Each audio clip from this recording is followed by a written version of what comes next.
네, 광주 전남 지역의 가계부채 상황은 어떻게 될까요? 최근 한국은행 광주 전남본부가 조사를 진행했습니다. 오늘은 이와 관련해서 정서림 과장 연결해서 우리 지역 상황 듣겠습니다. 안녕하세요.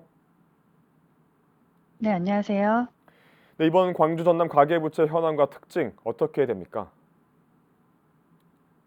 네, 광주 전남 지역의 가계부채 규모는 다른 지역과 비교했을 때 낮은 수준이지만 속도 측면에서는 다소 빠르게 확대된 편입니다. 현재 광주 전남 지역 가계부채의 특징은 크게 세 가지를 들 수 있는데요.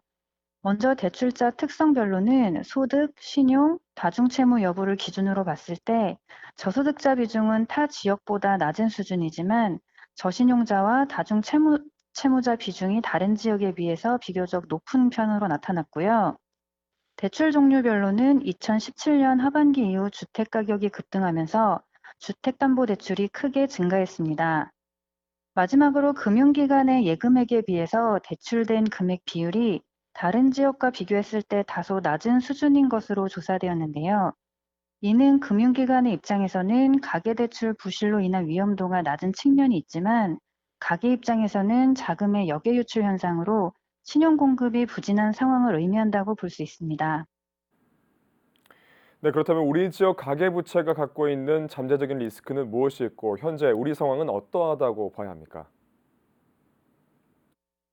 네, 광주 전남 지역 가계대출의 경우 중저신용자 비중이 다른 지역에 비해 높은 편이지만 신용등급별로 부도율이 2배 상승할 경우 그리고 담보 가치가 하락해서 부도가 발생했을 때 손실률이 10%포인트 상승할 경우 이 두 상황을 가정해서 분석한 결과로는 손실 규모가 대출액의 1%에도 미치지 않은 것으로 추정되었습니다.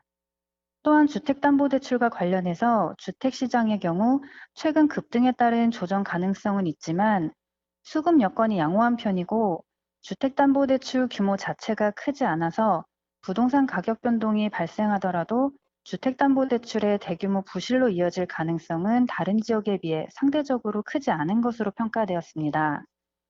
마지막으로 비은행 금융기관 가계대출 비중이 빠르게 감소하고 있고 비은행 금융기관 중에서도 금리가 상대적으로 낮은 상호금융의 비중이 커서 향후 금리 정상화 과정에서 채무 상환 부담이 다른 지역과 비교했을 때 상대적으로 낮은 편일 것으로 보여집니다. 네, 종합적인 평가 부탁드립니다. 네, 광주 전남 지역의 가계대출은 속도 측면에서 빠르게 증가해온 만큼 증가세 관리를 위한 노력을 지속할 필요가 있는데요. 다만 최근 비은행 금융기관에 대한 의존도가 감소하고 있고 신용대출 대신 주택담보대출이 증가하는 등 전반적으로 건전성 측면에서 긍정적인 부분들이 관찰되고 있습니다. 향후 금리 정상화 시기가 올 때를 대비해서 가계부채의 잠재적인 취약 요인이 현저화되지 않도록 금융기관은 차주의 상환 능력에 기반한 대출 관행을 확립해서 대출의 질적 건전성을 제고하고 차주는 자신의 상환 능력을 고려하여 자산 부채 비율을 관리해야 합니다. 또한 이러한 과정에서 금융소외가 발생하지 않도록 서민금융지원체계와 관련된 상담 기능을 활성화해서 취약차주에게 필요한 맞춤형 금융정보를 제공하는 것이 필요하고요. 대출 만기를 다양하게 구성해서 리스크를 분산시키는 한편 주택담보대출 현황을 상시적으로 모니터링해서 부동산 익스포저가 급격하게 확대되지 않도록 선제적인 관리에 나서는 것이 필요할 것으로 생각됩니다. 네, 전국과 비교했을 때 건전한 전망을 보이고 있는 건데요. 끝으로 한 말씀 부탁드리겠습니다. 네, 가계부채와 관련해서는 꾸준한 건전성 관리와 모니터링이 중요합니다. 금융기관과 대출 차주 모두가 선제적으로 리스크 발생 위험을 줄이려는 노력이 필요하다고 생각됩니다.